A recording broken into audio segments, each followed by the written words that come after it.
S phase G1 phase জানার পরে এবার আমরা কি জানবো না গ্যাপ 2 অর্থাৎ G2 ফেজটাতে কি হয়। তিনটে হচ্ছে ইন্টারফেজের মেন স্টেজ, ইন্টারফেজ দশা তিনটে ভাগ।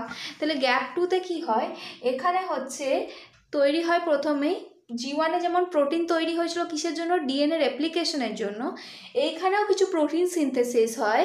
সেই প্রোটিনগুলো কি না হচ্ছে টিবিউলিন প্রোটিন। টিবিউলিন প্রোটিন যেন স্পিন্ডল অ্যাটাচমেন্টের ক্ষেত্রে কাজ করে, টিবিউলিন প্রোটিন তৈরি হয়।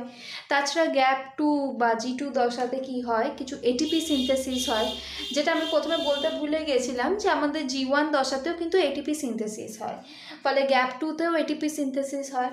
আরেকটা কি হয় না গ্যাপ 2তে যেটা হয় হচ্ছে আমাদের আরএনএ সিনথেসিস, যেমন হচ্ছে টিআরএনএ, এমআরএনএ, আরআরএনএ, এই সমস্ত আরএনএগুলোর সিনথেসিসও হয় হচ্ছে G2 ফেজের ক্ষেত্রে। তাহলে এই হলো কমপ্লিট ইন্টারফেজ দশা তিনটে।